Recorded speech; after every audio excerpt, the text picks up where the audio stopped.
मी पहिल्यांदाच काम केलं आज विनोद दादांबरोबर आणि मला खूप आवडलाय मेकअप, स्पेशली आईज.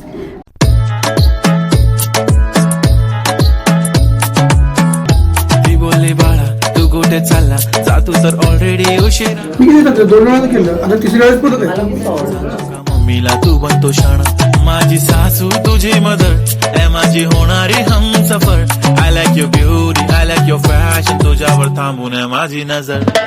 मी पहिल्यांदाच काम केलं आज विनोद दादांबरोबर आणि मला खूप आवडलाय मेकअप, स्पेशली आईज. मला खरं ते लेन्स लावायला पण आवडत नाही, पण त्यांनी मला कन्व्हिन्स केलं आणि खूप छान लुक आलाय आणि खूप नॅचरल, पण तरी सुद्धा खूप असा पॉपी आणि फेस्टिव्ह लुक आहे. मला खूप मजा आली.